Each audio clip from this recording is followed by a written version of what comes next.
Hayaan nyo na lamang ilahad po namin ang aming paniniwala, plataforma, gayon din isinusulong na adhikain kaugnay sa universal healthcare. Una, put your money where your mouth is. Hindi pwedeng dumakdak at dumagdal ang gobyerno kaugnay sa universal healthcare kung hindi naman ito lalagyan ng sapat at sufisyenteng pondo. Ayon sa World Health Organization, dapat hindi bumaba ng 5% na sa ngayon ay nasa 1.6 o 1.8% lamang yata ng ating national budget. Pangalawa, isang aspeto ito na pwedeng magkaroon ng tulungan ng pribadong sektor at ang pamahalaan dahil hindi naman talaga po ito kakayanin ng pamahalaan lamang. Kailangan nga lang hindi mag-compete at magtulungan ang pribadong sektor at ang pamahalaan kaugnay sa pag-provide ng universal healthcare sa ating mga kababayan. Lalong-lalo na sa aspeto ng private sector, yung mga may trabaho at di hamak namang mas malaki ang kinikita kumpara sa mas nakararami nating kababayan.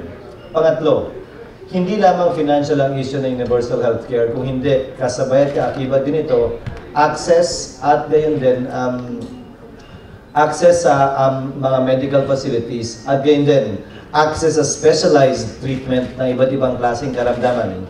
Hindi porkit meron kang health card o PhilHealth card, agad makakakuha ka ng lunas sa iyong karamdaman kung wala namang ospital na pwede kang takbuhan o malapit sa iyong kinakalagyan. Importanteng bahagi ng universal healthcare ang pagkakaroon ng access dito ng ating mga kababayan saan man sila naninirahan, saan man sila matagpuan. Lalong-lalo na yung nakatira sa lugar na walang kalye at hindi ganong kadaling marating ng sasakyan o anumang uri ng transportasyon. At panghuli, para po sa akin, mas ninanais kong gumastos sa pamahalaan para sa preventive healthcare instead sa curative healthcare. Malayong mas mahal magpagamot kesa iwasang magkaroon ng karamdaman o sakit ang ating mga kababayan. Sa ngayon, tinatayang may humigit kumulang 100 bilyong reserve ang PhilHealth na pinangahawakan nila para sa akin ng labag sa batas. Dahil ayon sa batas, minamandato po lamang namin sila na magtago bilang reserve ng hindi sobra sa 2 taong gastusin nila o humigit kumulang 30 bilyon lamang. Subalit ngayon, pinangahawakan nila mahigit 100 bilyong piso bilang reserve. May excess at extra sila nang hindi bababa sa 60 bilyong piso. 60 bilyong piso na pwede sanang gastusin. Una, sa pagpapalawak ng coverage ng PhilHealth. Hindi lamang pagdating sa miyembro, pero pagdating sa mga karamdaman na dapat isama sa PhilHealth program. At pangalawa, para gumastos sa kaalaman, pasilidad o gamot para maiwasan magkaroon ng sakit o lumala ang karamdaman ng ating mga kababayan na mas malaking pero gastusin pa ang kailangan ng pamahalaan para sila'y ipagamot.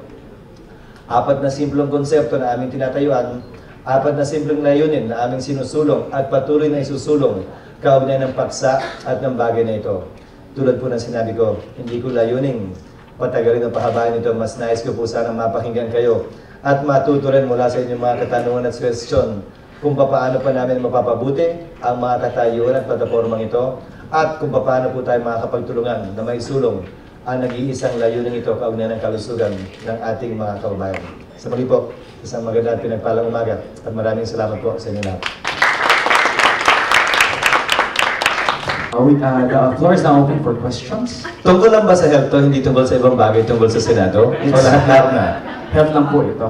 Hindi na kasama yung magkapalpakan ng Senado? Sige.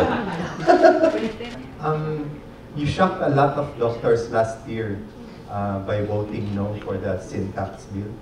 Would you like to explain your stand? Well, I am a smoker, but I didn't vote against it because I'm a smoker. I can very well afford the prices of cigarettes even if it went up, for several reasons. One, I'm of the firm belief that the Philippines is one of the most heavily taxed citizens in the world. Hindi na po dapat siguro dagdagan pa yun. Sin tax man o namang uri ng buwis. Nasa tama at angkop na koleksyon ang dapat na gawin ng pamahalaan kung kailangan niya ng pera. Pangalawa, ayon sa karamihan, hindi man lahat ng pag-aaral, pag tinaasan mo ang buwis ng sigarilyo o alak, hindi naman po titigil mag-yosi o mag-uminom yung tao. Lilipat lamang sila sa mas murang brand palagi.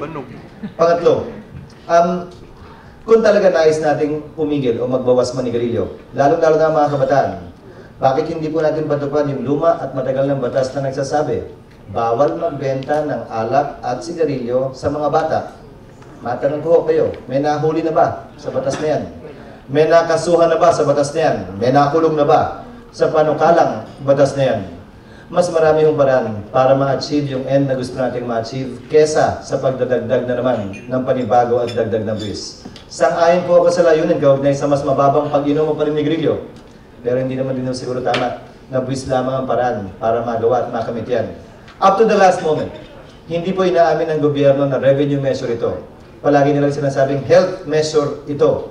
Samantalang yung batas mismo na pinanukalan nila at finality na purbahan, wala pong specific na nakalagay doon kung saan at paano gagastusin. Sa ngalan ng kalusugan, ang pondong malilikom nila, bahagi pa rin po ng general fund at hindi specific yung kanilang allocation. Hanggat kaya po namin, bagaman bumoto ako laban doon, sinubukan po namin i-earmark yung malilikom mula sa sin tax. Subalit, hindi po namin nakuha ang lahat namin gusto kaugnay sa batas na yan na pinasa ng Kongreso. I understand there was an earmark in the final. Not as specific as we would have wanted to. We wanted earmarking down to the regional hospitals and not merely to DOH. We wanted earmarking specifically for PhilHealth and for what particular purpose. For example po, expansion of coverage ng ailments. For example, expansion of membership. Or for example, pangatlo, paggastos nila sa preventive measures. Naglagay sila ng earmarking din para sa tobacco farmers, para sa alternative revenue source nila. Pero hindi pa rin po ganun ka-specific kung ito yung susunod halimbawa sa Republic Act 7171, yung tobacco law, or kung panibagong allocation na naman doon, depende sa kung paano yung gusto paghati-hatian ng Department of Agriculture at ng Pangulo sa ngayon. You would have wanted it to be more specific insofar as the earmarking is concerned. Para mapatunayan na hindi ito revenue measure, kung hindi, health measure talaga. But propaganda-wise, I have to admit, it was a good tactic. Better call it a health measure rather than a revenue measure dahil kahit anong pag-usapan natin, anumang pagtaas ng buwis, hindi ho magandang kakalagyan yan sa ating mga kababayan. Senator Cheese, a follow-up question regarding tobacco. Tobacco use and secondhand smoke is a leading cause of death in the country, which is why the Philippines became a party to the, or signatory to the WHO FCTC, or Framework for Tobacco Control, because of the strong tobacco lobby. Some policies were not implemented in regards to this. As a senator, how can you deal with this issue? Alam mo, hindi ganun kadali yung usapin at usapan. Bibigyan ko po kayo ng halimbawa. Isang manufacturer ng sigarilyo, no, ako'y miyembro pa ng Kongreso, nanguna sa isang panukalang batas na nagsasabing bawal mag-advertise ang sigarilyo na dito sa ating bansa, lalo na sa mga sports competitions. Nagulat ho ako at nabilib ako sa kanila, kayo mismo na nagmamanufacture ng sigarilyo, pinagbabawal ang pag-advertise. Akala ko po kasama ng corporate social responsibility na yun. Yung pala may mas malalim na rason.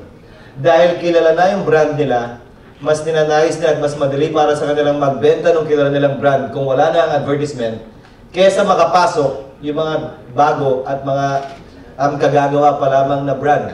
Akala ko para sa kabutihan na po ng lahat at iniisip nila yung pala. Ang intensyon lamang ay mas makopo at mamonopoliya yung merkado dahil sikat na yung kanilang brand. We must be very careful insofar as certain advocacies are concerned because at the end of the day, it might only serve the purposes of certain individuals and corporations and not really the desired end that we want to achieve and meet insofar as the health of our people is concerned. I'm one of the co-authors, for example. My supporting the tobacco industry notwithstanding given my smoking, although nag-i-e-cigarette na po ako ngayon, na vapor na lang ang ginagamit. I'm one of the co-authors of the bill that seeks to put warning signals on all tobacco packs here in the Philippines. Dahil dito na lang po yata wala. Kung bumili kayo ng sigarilyo sa mga parte ng mundo, nandun lahat ng nakakadiring mga litrato at picture na talaga namang makakapagpabaliktad sa sikmura ninyo kung bago-bago kayo at hindi kayo mahilig sa medisina na dapat po ilagay din at gawin dito sa ating bansa. To improve access to healthcare, what do you think about increasing DOH reach and power by decentralizing to the provincial level? I am in favor of renationalizing health workers, very much like agricultural workers. Kasi nung dinecentralize yan sa ilalim ng local government code, parang tinanggalan mo ng paa at ng kamay ang Department of Health para malaman kung anong sitwasyon at kalagayan sa ground. Except for some retained diseases by the Department of Health. And nawalan na ho ng link at koneksyon ang national government, particular ang DOH na nangyayari sa kada local government unit. Nakita pa na po nangyari yan. Kung ang mayor o governor ay hindi doktor, wala pong atensyon na bibigay sa bagay na yan. Pero kung ang mayor o governor doktor, Makakatiyak po kayo, napakaganda ng health services dyan.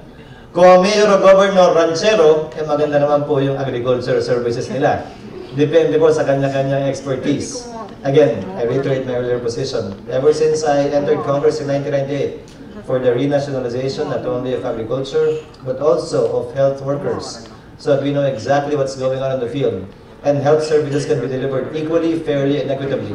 And not only whenever the mayor or governor is interested in this particular field or profession, because that is the profession he or she is exercising. Kung maaari susunod na kongreso sana, magkaroon tayo ng specific funding for health promotions. Senator. Thank you very much for the input. Tama ho kayo. Kailangan siguro may specific nga dahil dito lamang sa bansang to, so far, hindi ko nakikita yan. Halimbawa, may batas sa Amerika on labeling. Nakalagay sa bawat binibili nyo, potato chips, hotdog o hamburger man, yung eksaktong dami at bilang ng calories na pwede nyo actually planuhin yung kinakain nyo kung nais ninyong planuhin.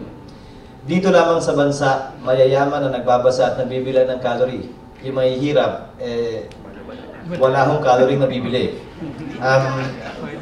Siguro marapat at dapat nabigyan ng attention po yan dahil ulitin ko ang binanggit ko kanina, mas murang iwasan ang magkasakit kaysa magpagamot kapag kayo ay may sakit na. Kung ako ay sa pamamagitan lamang ng tubig, mas may ibang paraan pa siguro na mas pwedeng iturok at iparating sa ating mga kababayan para magkaroon hindi lamang ng healthy lifestyle, pero maiwasan ang pagkakaroon ng sakit. Dahil kapag nagpapagamot ka na sa anumang karamdaman, ibig sabihin, huli na po yun.